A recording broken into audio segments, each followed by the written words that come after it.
Hi there, I'm here with Dove and Boweevil, well, half of Lone Dove today. Lauren Dove. They're performing at Oxjam tomorrow, so we thought we'd just have a quick chat with them before they start performing. So Lauren, when did you start performing, and how long have you been doing it so far? I started gigging when I was about 16, so a long time, and I started out in a funk band in Yarmouth Way, so I'm from Lowestoft. And then with Boweevil we started out as a funk band as well. When I came back from uni, called Mondata Funk, and then we kind of split off. So I've been playing with Bo for about 7 years, and then Dove and Boweevil for about 3. Oh right, oh, that's pretty cool then. So yeah, that basically answers my next question about when did you meet the other bands. So where did the band sort of come from, like with the name wise?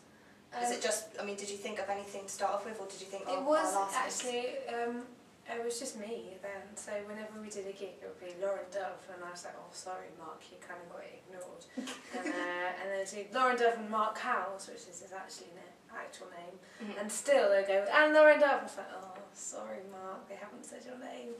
So I thought, okay, we need a duo name, so we went with my surname, and at the time he just got randomly called Boweevil, which is a little bug from America, an insect, and it used to wipe out all the cotton fields. There's a lot of blues songs about this boll weevil, so it's not very flattering about a bug that's little and eats too much. But it suits him now, and everyone calls him Bo, or Boweevil. He doesn't actually get called Mark very often at all. So it's sort of like a nickname for him, basically. It's stuck. So, oh, that's pretty cool then. So obviously, as you mentioned about the blues, is there any sort of other genres that you'd say that your music is based upon? I think when we first started it was a lot more folk. Yeah. And Mark's a really good blues guitarist, and obviously we're in a funk band, so sometimes you got the funk and obviously soul as well. So I'd say predominantly mostly blues and some soul in there, and a lot of the 60s kind of early southern rock influences. Yeah. Which, as much as you can play that in an acoustic duo, but that's our main influence. Oh, pretty cool then. So when obviously you've done quite a few gigs then, what would you say would be your favourite gig of all time that you've done? Of all time? Or one that sort of sticks out the most? I think when we went away to America a couple of years ago, and when we came back we went supported a local blues artist called Ollie Brown, and we kind of went on some of his UK tour dates, so even just the waterfront, the sounds there is really good, and it was a blues crowd, so they obviously straight away like your kind of genre of music, so that's probably one of the memorable ones at the waterfront. And then just going to these open mic nights around Chicago and seeing it for real. Oh, that must have been a pretty amazing experience then. So, yeah, we did play on the whole English white thing. Yeah. It's like, oh hello, I'm going to play some blues for you.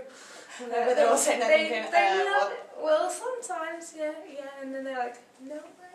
They're really quite mad over there, and good audiences. Yeah.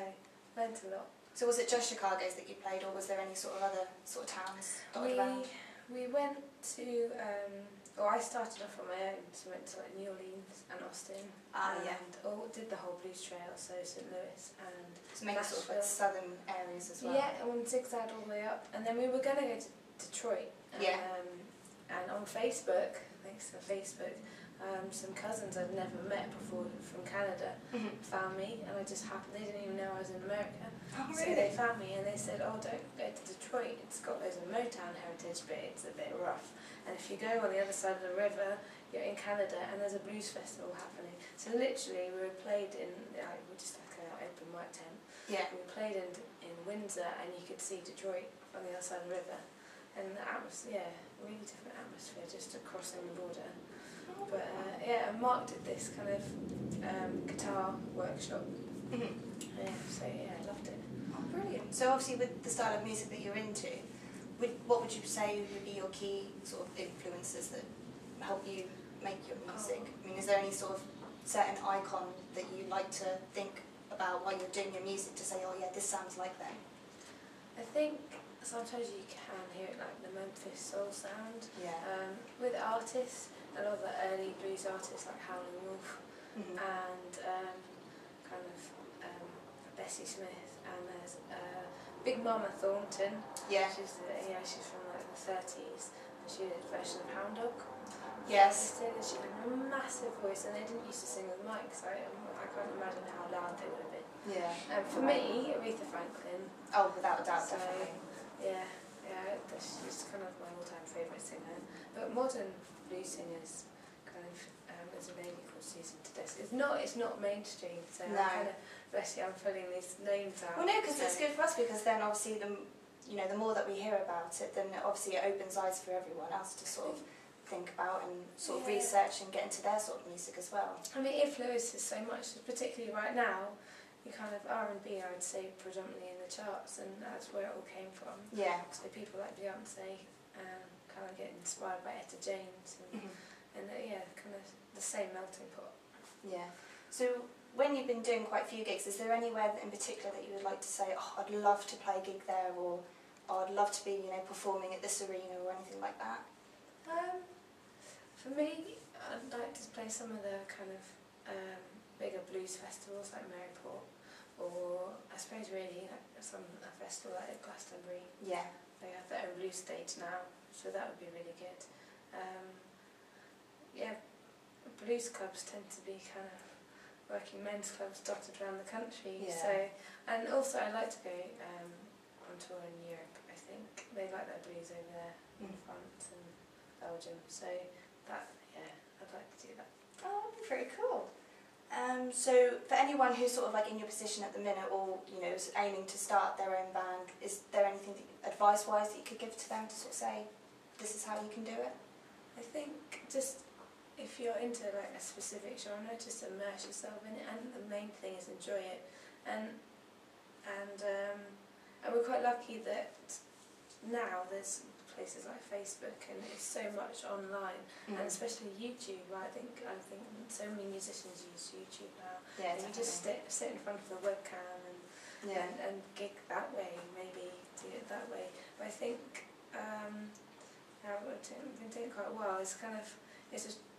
There's a lot of gigs you end up doing for free, and you sometimes wonder, why? But really, just do it because you love it, and just get out there and play and go and see other bands and support your live music, like Oxjam is doing, because there's so many bands playing tomorrow. I know, so I can't believe how many there is. I think that's the main thing, is getting people together and playing, and getting audiences seeing live music instead of watching the TV.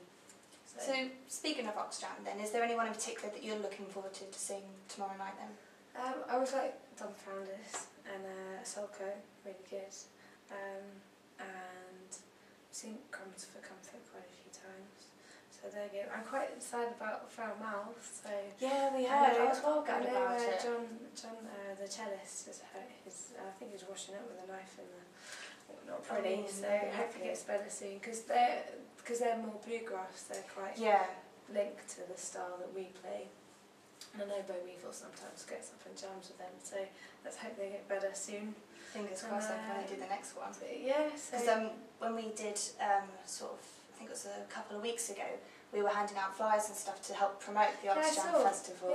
Feral Mouth came down for a bit and on started the steps playing. of Nat West Bank. That's the one. So And we just sort of stood there and played, because they played at the Long Arms ages ago, and at first I never heard anything about them, and when they started playing I was just like, oh my god, who are these people? And it was amazing. And he brought out this big cello and everything, and I was like, what bands do you know that play with that sort of thing? And then when they in that style, you don't often see a cello played in that. No. Or even hear that genre of music played by a younger generation even. No, exactly. And there was a young chap busking in Norwich the other day and playing his banjo, and he looked about 17.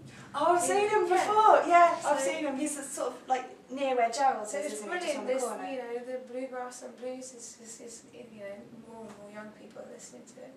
It's not just for old men in pubs who scream blues stuff. Yeah. So yeah, basically I think that's pretty much it. Oh, thank you. Have you got any further gigs coming up at all? We're playing in Camden at a place is called The Constitution Alright.